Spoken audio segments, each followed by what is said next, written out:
They will push you, they will find your weakness, they will push you to the point where you break. And that's what I was expecting.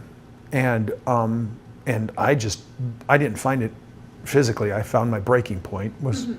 The gathering stormed the courthouse loomed like a cathedral of judgment, its marble steps already crowded with reporters, photographers, and spectators who had waited hours just to secure a glimpse of history. The Brown family name had once been synonymous with plural marriage, a curiosity that drew millions to reality television. But today the name carried with it a darker weight. Betrayal, lies, and a family empire that had rotted from the inside. Police barricades lined the sidewalks. Beyond them, fans and critics alike held handmade signs. Some read justice for the wives. Others demanded answers. Where's the money, Kody? The air was electric, charged with anticipation. Inside, the courtroom was standing room only. The walls themselves seemed to tremble under the pressure of what was about to unfold. Every creak of the wooden benches echoed. Every cough, every shuffle of paper was magnified. The silence wasn't just absence of sound, it was a suffocating force pressing against the skin, making it hard to breathe. At the center of it all sat Kody Brown. Kody's entrance, he entered flanked by his lawyers, his hair tied back in the same chaotic mane that fans had once recognized on their TV screens. But gone was the swagger, the performance of charm. In its place was a man whose eyes darted nervously from side to side, a predator who suddenly found himself trapped in a cage. Kody sat at the defense table, his jaw tight, lips pressed thin. His hand gripped a pen so hard the plastic bent. He didn't look at the gallery. He didn't look at the women who once called him husband. He kept his eyes fixed on the polished oak table, as though staring hard enough might erase the reality around him. And then they walked in. The ex-wives Christine, Janelle, Meri. 3 women who had once shared not just a home but a life. Women who had endured decades of sacrifices, neglect and emotional manipulation. Women who had chosen survival over silence. They entered together, not as rivals, not as estranged co-wives, but as a united front. Christine's shoulders were squared, her chin high. Janelle's face carried grief that hadn't left since losing her son, but her strength radiated in the steadiness of her walk. And Meri, the quietest of them all, moved like a shadow at first, but her presence carried a weight that could not be ignored. The gallery erupted into whispers. Cameras flashed. Even the judge had to pound the gavel to restore order. For the first time in decades, the sister wives were not bound by Kody's vision. They were bound by truth. Daniel's silent gaze. In the second row of the gallery sat Daniel Brown, Kody's estranged son, older now, hardened by years of rejection. He didn't speak. He didn't wave. He didn't even flinch when his father finally looked his way. Daniel's stare was steady, unreadable, but his very presence was an indictment. For years, Daniel had watched his father favor Robin and her children while ignoring his own. He had seen the damage done not just to himself but to his siblings. Today he wasn't here for reconciliation. He was here for accountability. The judge's warning. Judge Whitaker adjusted her glasses and looked over the courtroom, her voice calm but sharp. This is not a spectacle. This is a trial. I will not tolerate interruptions, outbursts, or disruptions of any kind. What will be presented here are allegations of financial misconduct, fraud, and deception. It will not be easy to hear. But it is necessary. The gavel struck once more. The trial of Kody Brown had begun. Christine's testimony begins. The prosecutor called the first witness. Christine Brown. Christine rose, her floral dress contrasting against the dark wood of the courtroom. Her steps were steady, but her face carried years of unspoken pain. She took the oath, her right hand trembling only slightly, then sat in the witness chair. Mrs. Brown, the prosecutor began, can you tell the court why you are here today? Christine inhaled, her voice soft at first but clear. I am here because for years I believed in a dream. A dream of family. A dream of unity. A dream that required me to sacrifice my comfort, my space, my time, and my heart. I believed in Kody. I believed in what he told us about living a higher purpose. But what I didn't see, what none of us saw at first, was that behind that dream was deception. The courtroom was silent, hanging on her every word. Christine's monologue, decades of pain. I married Kody when I was young, full of hope. I thought polygamy meant sisterhood, raising children together, supporting one another. And I did all of that. I raised not just my children but the children of my sister wives. I cooked meals for dozens. I cleaned homes that weren't always mine. I gave every piece of myself because I believed it was for family. But family, as Kody defined it, was a performance. It was a show for the cameras, a story for the world. Behind closed doors it was very different. When money came in from the show, we thought it was for all of us. We thought it was shared. But little by little we started to notice things. Payments we never saw. Accounts we weren't allowed to access. Decisions made in whispers between Kody and Robin, while the rest of us were told, there's not enough. I was asked to make sacrifices for the family, but in reality, those sacrifices were feeding someone else's empire. An empire built on secrecy. Christine's voice wavered, but she pressed on. I remember birthdays where my children got almost nothing, while Robin's children were given expensive gifts. I remember holidays where I scraped to put meals on the table, while money somehow appeared for luxury. I was told to be patient, to be obedient, to trust. And I did for years. But the trust was misplaced. It wasn't a family. It was a funnel. Money went in, our labor, our sacrifices, our love, and it came out in one direction. Toward Kody and Robin. The courtroom reacts, gasps rippled through the gallery. Reporters scribbled furiously. The judge glanced over her glasses, watching as Kody shifted uncomfortably, his jaw clenching. Christine wasn't finished. Christine, the breaking point for me wasn't just the money. It was watching my children hurt. My daughter once asked me, why doesn't Dad come to my events? Why is he always with Robin's kids? And I had no answer. What could I say? That their father had chosen someone else's family over his own? When Garrison died, I watched Janelle break in ways I can't describe. And Kody wasn't there. Not really. He showed up with excuses, with blame, but not with love. That's who he became. A man who excused himself from responsibility, from empathy, from fatherhood. Her eyes brimmed with tears, but her voice hardened. And yet he found ways to spend. He found ways to fund Robin's dreams. He found ways to hide money in accounts we didn't even know existed. When I left, I thought I was leaving behind pain. But now I see that I was leaving behind corruption. Kody's first outburst, lies. Kody suddenly barked, slamming his hand on the table. His lawyers tried to calm him, but the damage was done. The judge's gavel cracked. Mr. Brown, one more outburst and you will be removed from this courtroom. Christine didn't flinch. She didn't even look at him. She simply continued, her voice steady now, stronger than before. For years he silenced us with guilt, with scripture, with fear of eternal damnation. But we're not afraid anymore. The truth doesn't need fear. The truth only needs light. The silence that followed was deafening. The aftershock of Christine's words, the courtroom had fallen into a silence so thick it clung to every surface. Christine's testimony still lingered in the air, the echoes of her words replaying in every mind. Her truth had been unflinching, delivered with the weight of decades behind it. She had not raised her voice, yet she had struck harder than any shout ever could. The jurors exchanged glances, their pens scratching hurried notes. Even the judge took a moment longer than usual before moving forward. Christine returned to her seat, her face pale but resolute, as though releasing years of suppressed pain had drained her and freed her all at once. Across the room, Kody sat like a man unraveling. His jaw worked furiously, his nostrils flared, and his fingers tapped the table in an uneven rhythm. His lawyers whispered frantically, but Kody's pride, the same pride that had built his family's image, refused to bow. And then the prosecutor stood again. Your Honor, the state calls Janelle Brown. A shiver ran through the gallery.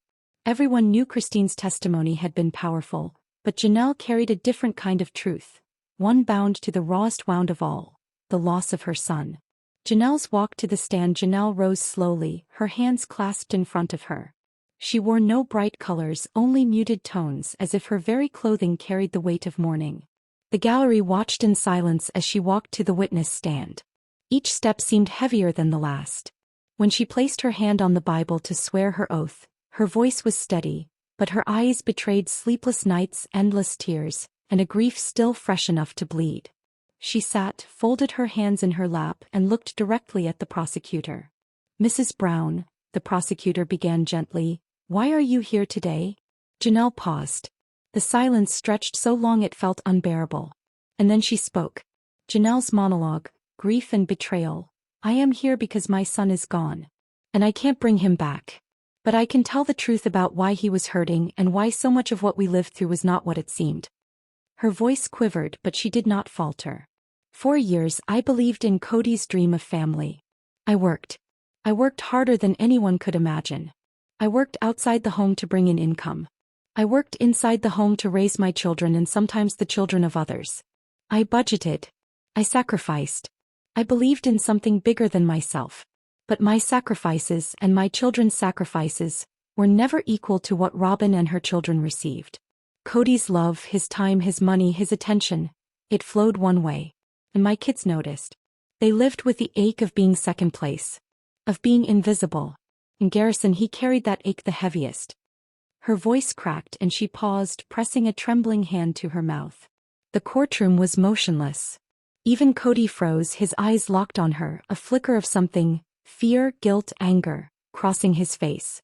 When Garrison died, Janelle continued, her voice breaking, I asked myself over and over if I could have done more.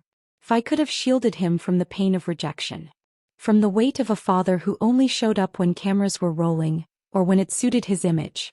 But the truth is, I couldn't shield him from everything. I couldn't shield him from the fact that his father chose another family over him. Over all of us. Her words landed like blows, each one harder than the last.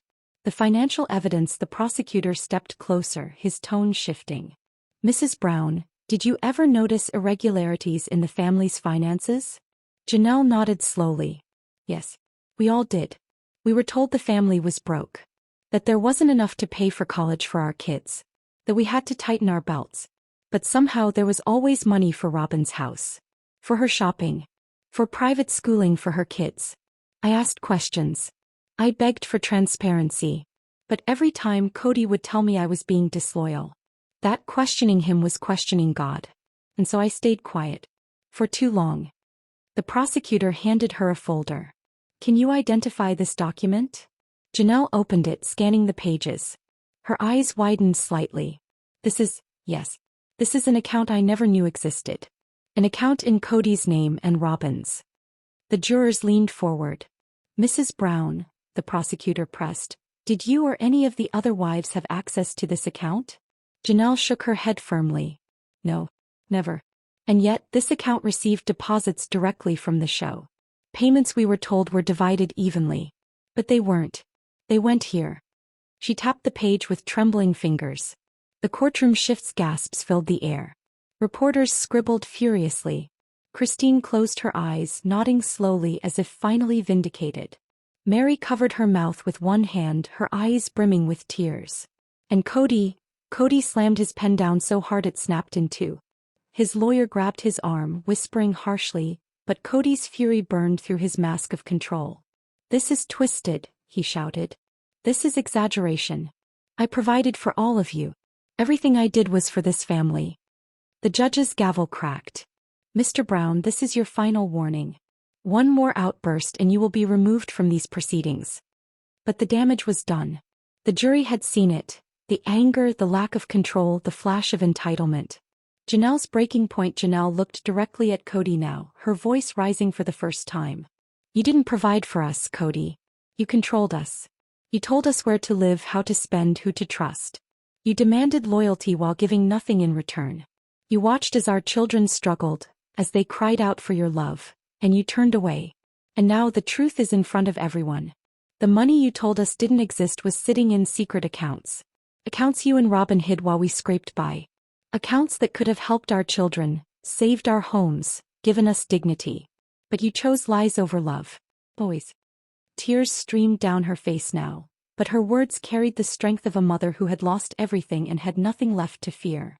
The judge's response. Judge Whitaker leaned forward, her expression unreadable but stern. Let the record reflect that Exhibit 17 has been entered, bank account statements in the names of Kody and Robyn Brown, receiving direct deposits from production payments. The sound of the gavel was final, heavy, echoing through the courtroom. Narrator's closing for Part 2. Janelle's testimony had not just opened a wound. It had revealed the arteries of corruption pumping beneath the surface. The jury had seen it. The gallery had heard it. The world, through reporters' pens, would soon devour it. Christine had brought the emotional truth. Janelle had brought the financial evidence. Together they painted a portrait of betrayal too sharp to ignore. And yet the storm was still gathering. Meri's voice, long silenced, long dismissed, was still waiting. And Daniel, the son who had endured rejection in silence, had yet to speak. Kody's empire was crumbling. But the final collapse was still to come. The silence before the storm, the courtroom, was heavy with the weight of Janelle's testimony. Her grief still echoed through the walls, her words about Garrison hanging like smoke that refused to clear. Even the jurors shifted uneasily as though they, too, were bearing the ghost of a son they had never known. But there was more to come. The prosecutor rose once more. His voice was calm, deliberate, yet everyone in the room knew the gravity of his next words. "Your Honor, the state calls Meri Brown." A collective gasp rippled through the gallery. If Christine was the wife who had escaped, and Janelle the wife who had fought, then Meri was the wife who had endured in silence. The one who had stayed the longest, who had suffered the coldest rejection. For years, fans had speculated about her silence. Today that silence was about to break. Meri's walk to the stand. Meri rose slowly, her eyes lowered, her hands clenched in front of her. She wore a dark suit, tailored but simple, as though determined to strip away any distractions from her words. She walked with the quiet dignity of someone who had been underestimated her entire life. When she reached the witness stand, she raised her right hand. "I swear to tell the truth, the whole truth, and nothing but the truth." Her voice was steady, controlled. But her eyes, those eyes held a storm.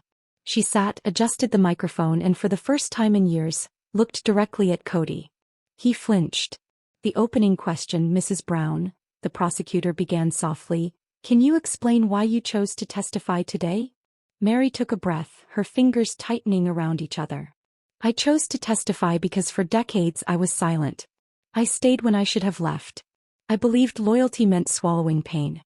I believed faith meant silence. I thought if I endured enough, if I proved myself worthy, Kody would love me again. But he never did. And while I was waiting for a love that would never come, Kody and Robin were building something else, in the shadows." The gallery stirred. Reporters leaned forward. Meri's monologue, "The first wife's wounds. When I married Kody, I thought I was special. I was the first. The legal wife. I thought that meant something. But over time I became disposable. He used my loyalty against me. He told me that questioning him was betrayal. That leaving was damnation. I watched as he courted new wives, as he lavished attention on Christine, then on Janelle, and finally on Robin. And when Robin came, everything changed. I was no longer a wife. I was an inconvenience. A placeholder. A reminder of the man he used to be." Her voice trembled, but she pressed forward. "He stopped visiting my home. He stopped touching me. He stopped looking at me.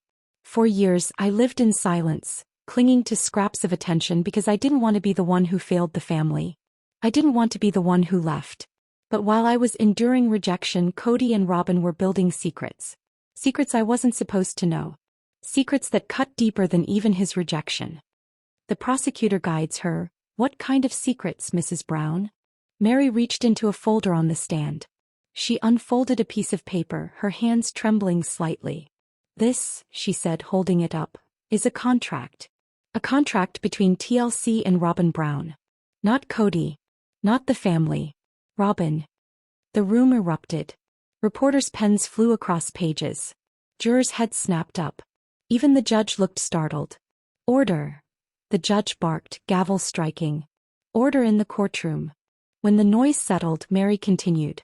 "The secret deals. I found this by accident," Meri said. "A copy was left in a file I wasn't supposed to see. For years we were told all money from the show was divided equally. That everything was for the family. But this contract shows otherwise. It shows Robin negotiating side deals. Additional payments. Royalties. Appearances.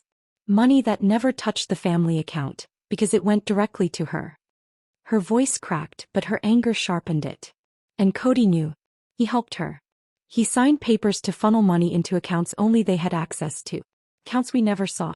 While Christine was struggling to feed her kids. While Janelle was begging for tuition money. While I was living in silence. Robin and Kody were pocketing more than any of us could imagine. The jury leaned forward. Some shook their heads in disbelief. The betrayal was undeniable. Kody's rage, that's a lie. Kody exploded, leaping to his feet. His lawyer tried to pull him down, but he was shouting now, his face red, his fists clenched. That's twisted. Meri, you knew the truth. You stayed because you wanted to. You were desperate, you couldn't handle being alone. Don't blame me for your failures. The courtroom erupted in chaos. Gasps. Cries. Reporters scribbling furiously. The judge's gavel cracked like thunder. Mr. Brown. Sit down immediately. One more outburst and I will hold you in contempt. Kody sat, breathing heavily, his chest heaving, but his rage was visible in every twitch of his face. Meri, however, did not flinch. For the first time in decades she held the power. Meri's final words, "You're right about one thing, Kody. I stayed. I stayed longer than I should have. I endured things no woman should endure. But don't mistake my silence for ignorance. I saw the lies. I saw the favoritism. I saw the way you and Robin built your own empire while the rest of us were told to be grateful for scraps. And now the world sees it too." Her voice broke, but she held her head high. "You told me once I would die alone. But today I am not alone. Christine is here. Janelle is here. Daniel is here. And every person who ever believed in the lie of your so-called family is finally seeing the truth. That is why I stayed, Kody. So one day I could tell this truth." Tears slid down her cheeks, but her gaze never left his. The courtroom aftermath, the silence that followed, was suffocating. Even the reporters had stopped writing, stunned into stillness. Meri slowly folded the contract, handed it back to the prosecutor, and left the stand. She did not look back at Kody. She walked past Christine and Janelle, who both reached for her hand. For the first time in years, the three women were united, not in shared suffering but in shared strength. The collapse of Kody's defense, the fourth morning of testimony, dawned heavy and cold. Outside the courthouse, the air was restless with anticipation. News vans lined the streets like vultures circling a battlefield, their satellite dishes pointed skyward. Protesters gathered in clusters, some holding homemade signs that read, "Justice for the Browns," and "Stop the Lies." Others stood silently, shaking their heads in disbelief at the scandal unraveling before their eyes. Kody Brown, once the proud patriarch of a sprawling family empire, walked through the courthouse doors hunched but defiant. He wore a navy suit that no longer fit as sharply as it once did. His shoulders sagged, his jaw clenched tight. Each step echoed in the marble halls like the footfall of a man marching toward the gallows. The cameras outside had caught it all. The stiff set of his lips, the way he avoided his ex-wife's eyes, the hollow stare of his son Daniel, who lingered behind, his expression unreadable. The world was watching and Kody knew it. The courtroom atmosphere inside, the courtroom buzzed with nervous energy. Reporters shuffled papers, pens poised. The jury filed in, each face taut with the weight of what they'd already witnessed. Christine sat between Janelle and Meri, their united presence a wall of strength against the man who had once bound them all in chains of loyalty. Robin sat behind Kody, her hands clasped so tightly her knuckles whitened. The sheen of her lip gloss couldn't mask the tremor in her chin. For years she had been the polished face of Kody's favoritism, the one who smiled sweetly for the cameras while wielding power in the shadows. But today the light was turning harsh, burning through the layers of her performance. The judge entered. The gavel struck once. All rise. And so began a day that would peel back the last of Kody's defenses. Cross-examination of Janelle. Janelle returned to the stand that morning, her calm presence radiating strength. She wore no flashy jewelry, no dramatic colors, just a simple blouse, her hair pinned back, her voice steady. Kody's lawyer rose for cross-examination. He was a tall man in a gray suit, his eyes sharp, his tone clipped. "Mrs. Brown," he began, emphasizing her last name as though it were a relic. "You've testified at length about financial decisions within this family. Would you agree that you were never excluded from those discussions, only that you disagreed with some of the outcomes?" Janelle leaned forward, her hands folded neatly. "No," she replied. "I wasn't just excluded from the outcomes. I was excluded from the conversations that shaped those outcomes. Decisions were made behind closed doors. Accounts were opened without my knowledge. Money I contributed disappeared without explanation." The lawyer paced. And isn't it true that you remained in this marriage for decades despite these grievances? If conditions were so unbearable, why stay? A hush fell over the courtroom. Janelle took a breath, her eyes briefly meeting Christine's, then Meri's. Because I believed in something bigger than myself. I believed in family. I believed in the promises we made to each other, promises Kody asked us to hold on to even as he broke them. I stayed because I loved my children and I thought maybe, just maybe, he would change. But staying doesn't erase the betrayal. It only shows how much I sacrificed before I realized he would never stop taking. A murmur rippled through the gallery. The jury scribbled notes. Kody's lawyer tried again, his voice sharpening. Mrs. Brown, isn't it fair to say that your testimony today is colored by resentment? That your financial grievances are motivated by personal bitterness rather than fact? Janelle's eyes didn't waver. I have every right to feel bitter. But the facts are still facts. You can look at the bank statements. You can look at the deeds. My emotions don't change the numbers. What Kody and Robin did, what they hid, cannot be erased by calling me resentful. I'm not resentful. I am telling the truth. Her voice didn't rise, but the force of it filled the room like thunder. Meri's returned to the stand when Janelle stepped down. It was Meri's turn. Her walk to the witness stand was slow, deliberate, each step a reminder of the decades she had carried, a silence that nearly crushed her. The court clerk swore her in. She adjusted the microphone, her eyes flickering briefly toward Kody. He stared back, jaw clenched, a storm brewing behind his glare.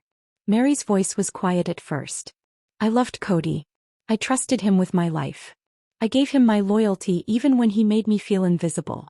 I believed we were building something sacred together. But what I didn't know, what none of us knew, was that while we were sacrificing, he was plotting. He and Robin struck deals with LLC in secret, contracts that named them and their children as beneficiaries while leaving the rest of us cut out. I didn't just lose money. I lost trust. I lost decades believing in a man who never once believed in me. The prosecutor guided her gently. Can you explain to the court what you mean by secret deals?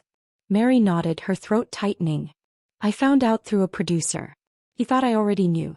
He mentioned a side contract for Robin's children's college funds. Money drawn from our family account. When I asked Kody about it, he told me it was none of my concern. That was the moment I realized I was not his partner. I was just a placeholder in a story where he had already written the ending without me. A gasp broke through the courtroom.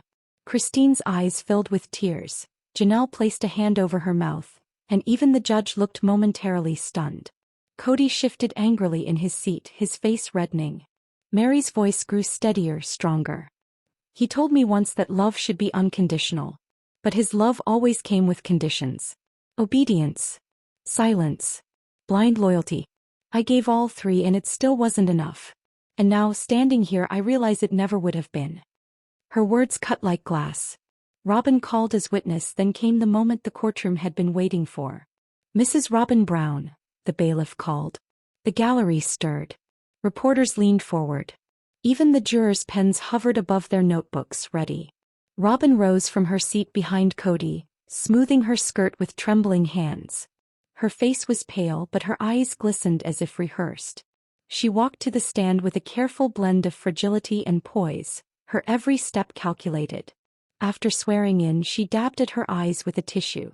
I just want to say, she began, her voice breaking, that I came into this family because I believed in love, in faith, in building something beautiful.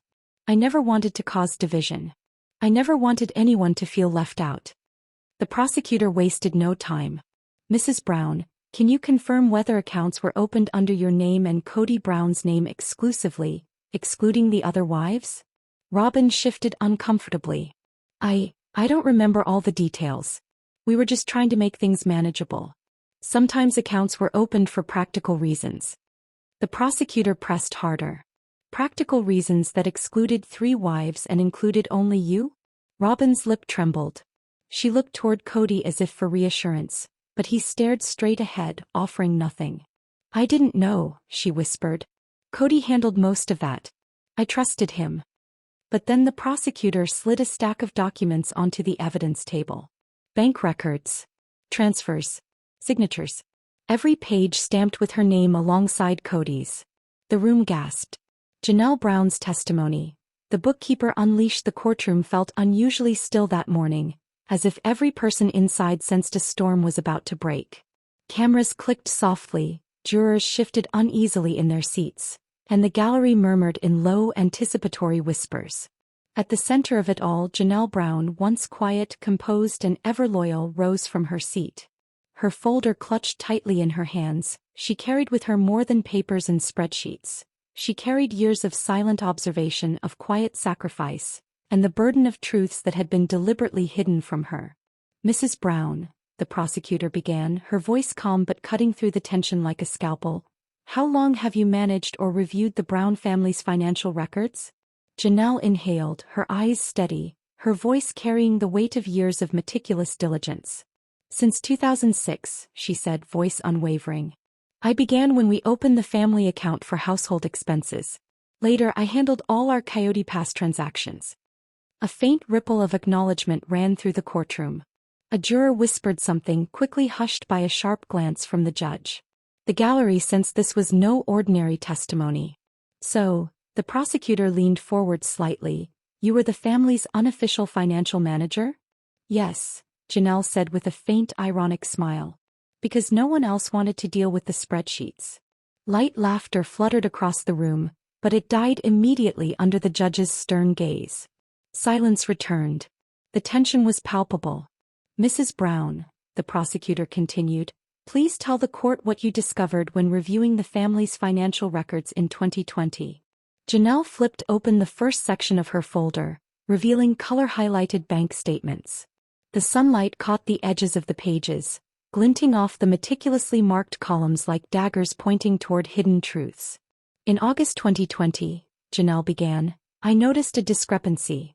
$45,000 was withdrawn from our shared Kody Pass Development Fund, set aside for land clearing and permits. But there were no matching invoices, no receipt trail. Nothing." She slid a copy of the statement across the table into the evidence tray. The courtroom hushed, all eyes trained on the figure that suddenly made the room feel impossibly small. "I confronted Kody about it," Janelle continued, her tone steady, though her hands gripped the folder just slightly tighter. "He told me it went to a contractor. But when I called the contractor's office, they had no record of any payment. That's when I began digging deeper." A reporter's pen scratched furiously across a notepad. One juror adjusted his glasses, leaning closer. Kody shifted in his seat, his fingers tapping nervously against the table. "And what did you find?" the prosecutor pressed. Janelle's lips parted slightly. She pulled out another section of the folder, flipping the pages deliberately.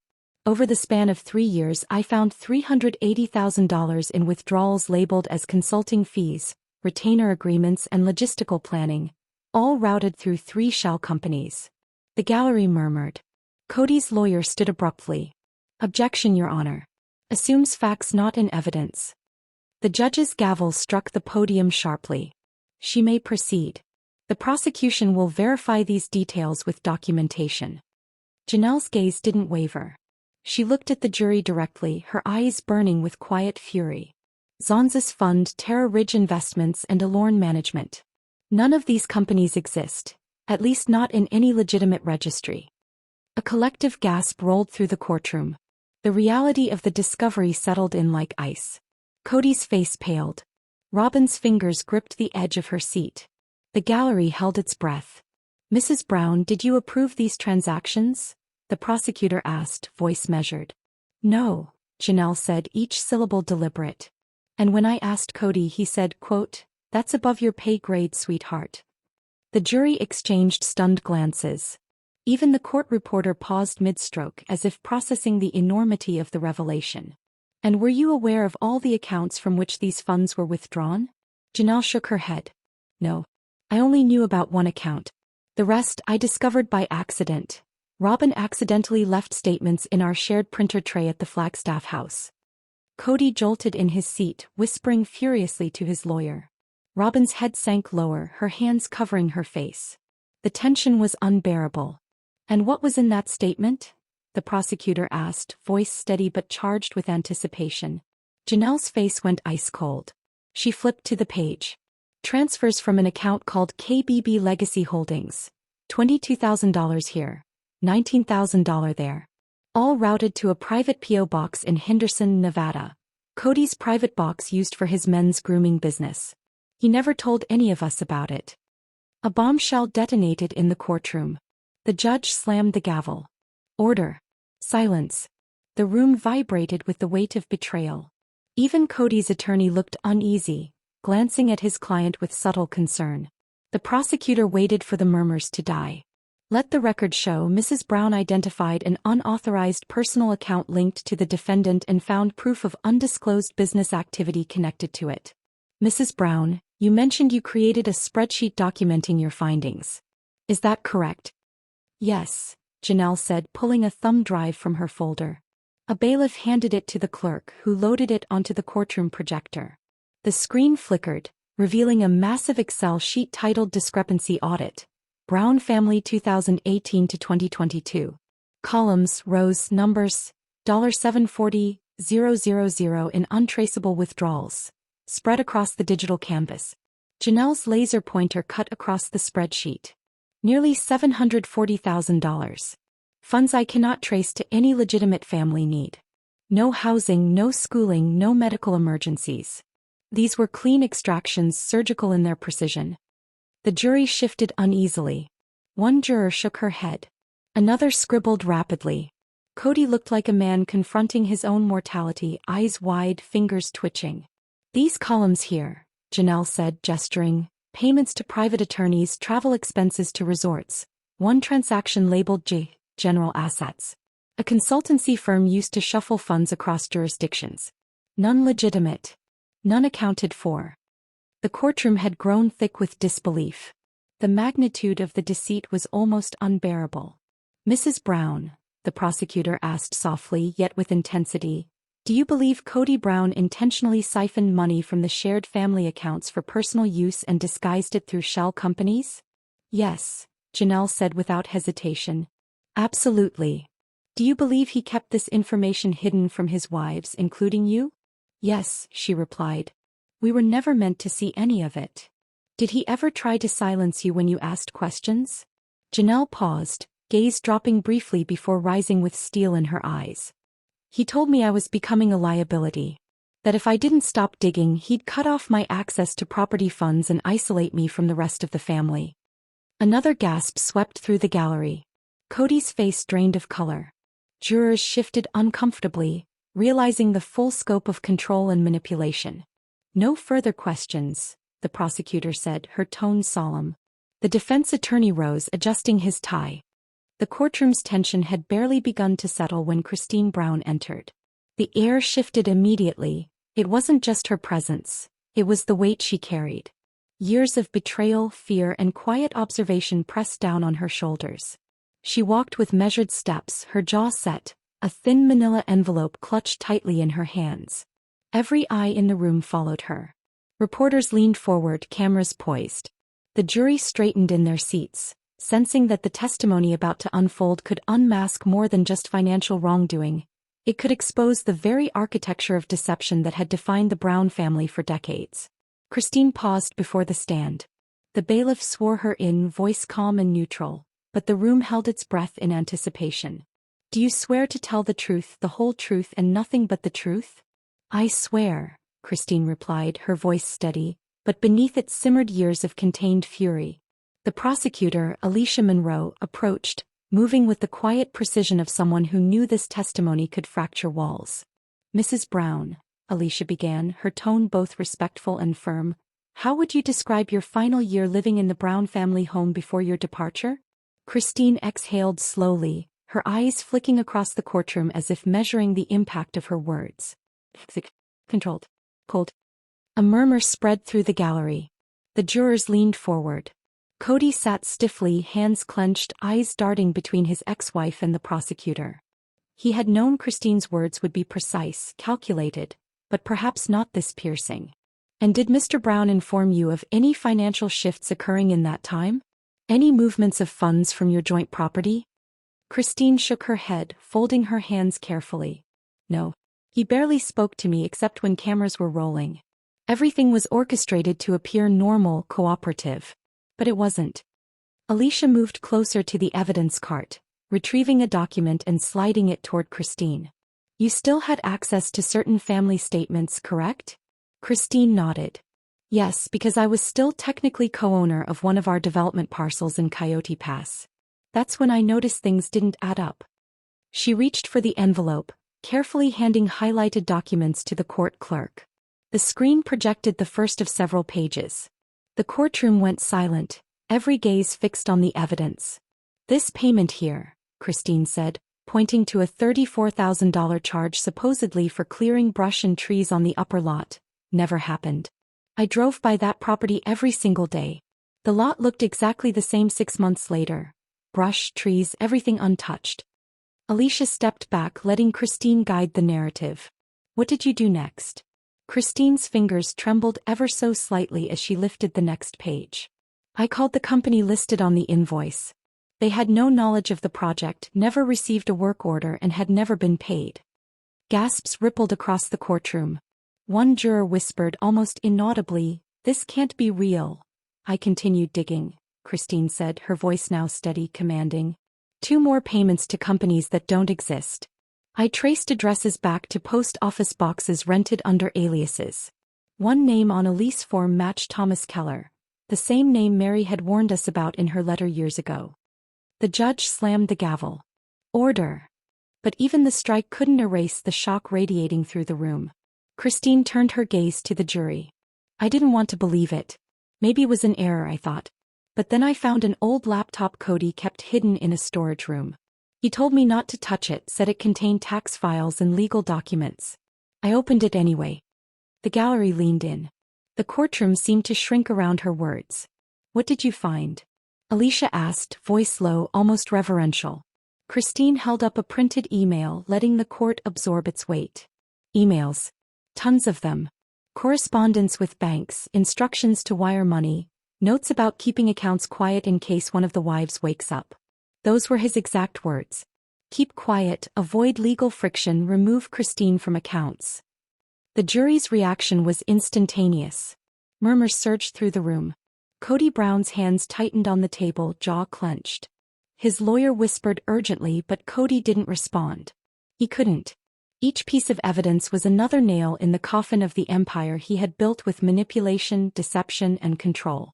Alicia, pacing slowly, asked, Christine, were you aware your name had been removed from the Coyote Pass account? Christine shook her head, eyes cold but resolute.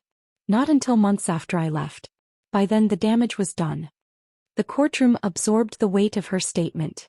Kody's face had gone pale. His breath came in shallow, anxious bursts. And why bring this forward now? Alicia asked, her voice deliberate, letting the silence stretch between them. Christine's gaze swept the room, stopping on Kody for just a moment. Because I have daughters, she said, her voice firm, unwavering. Because they need to know that silence is not protection. That manipulation doesn't deserve mercy. That fraud disguised as family is still fraud. Another ripple of shock coursed through the gallery. The words carried far beyond legal proceedings. They struck at the heart of every person present. Alicia approached again, softer now.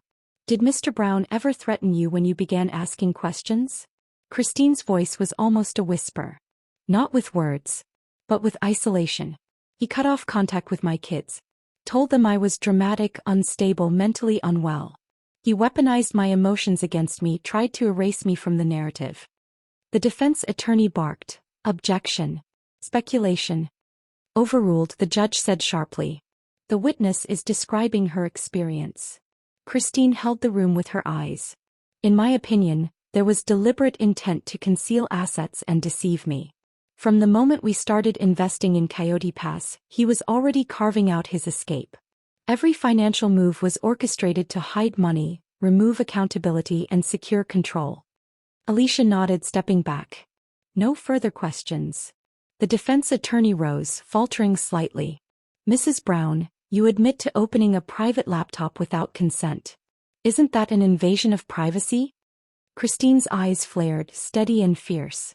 It was in my house, in a closet I paid for. I had every right to open it. And these emails are backed up on the hard drive. The forensic team can inspect it. The documents have been submitted to the court. The lawyer tried again, voice sharper now. You're angry, bitter over a failed relationship. Could this be revenge? Christine leaned in, her words slicing the air. If I wanted revenge, I would have leaked this to the press 2 years ago. This isn't revenge. This is accountability. And accountability doesn't wait for convenience. It waits for courage.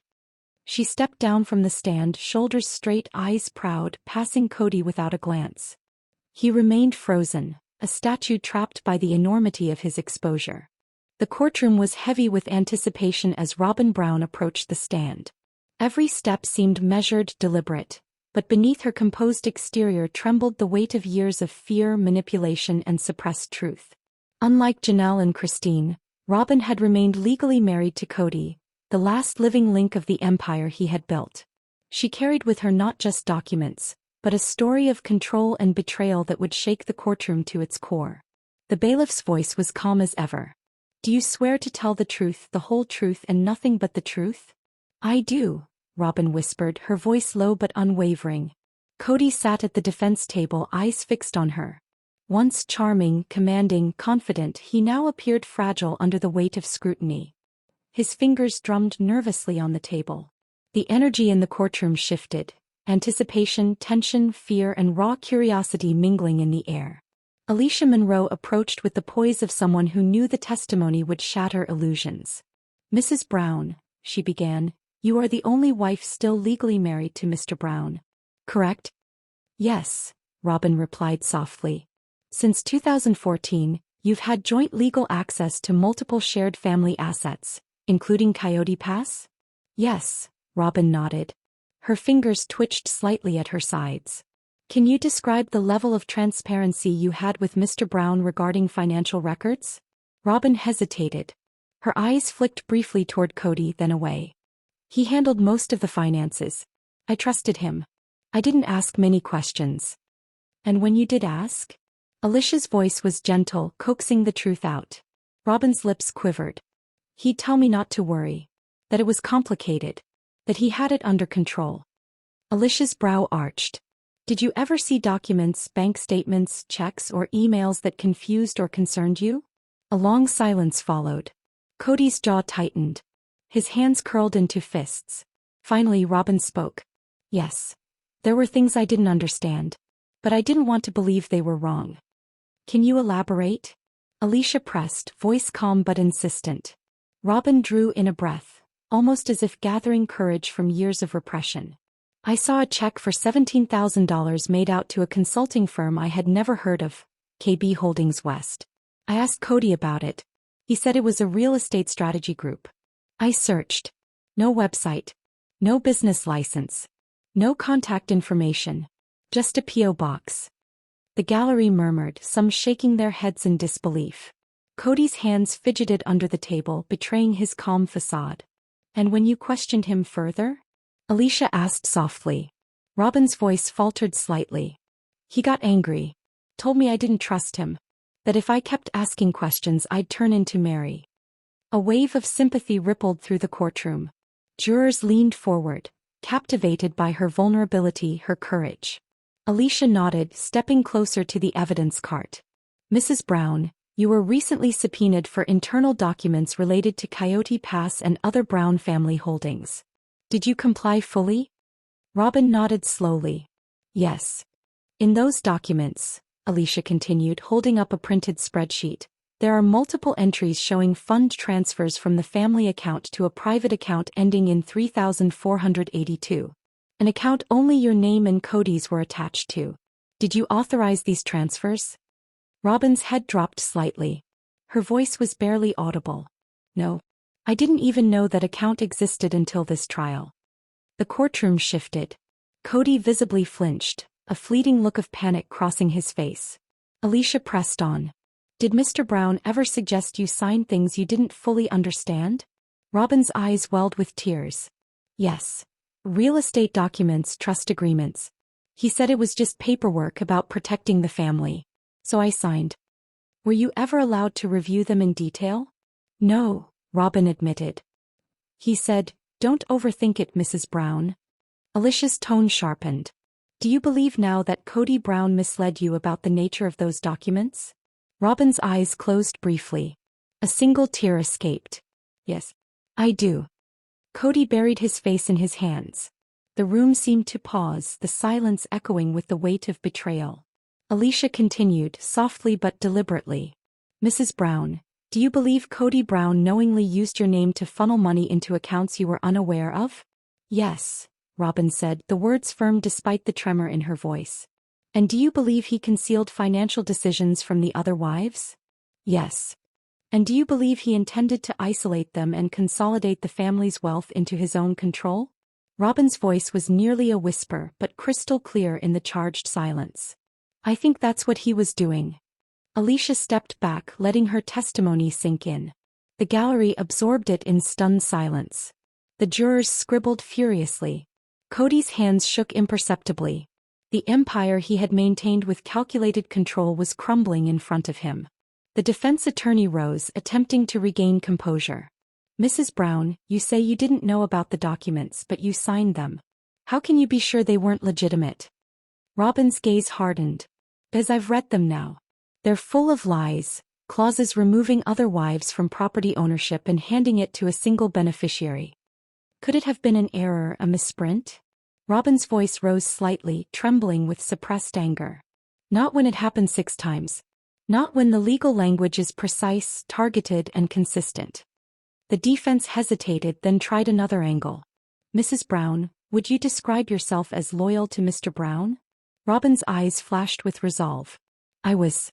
But loyalty should never mean blindness. The courtroom stopped. A juror's mouth dropped slightly open. Even the judge leaned back slowly, absorbing the magnitude of her words. Nothing further, Your Honor, the defense attorney finally said, defeated. The judge's tone softened. You may step down. Robin walked past Kody, her shoulders shaking but her gaze unwavering. He didn't look at her, didn't speak. He couldn't.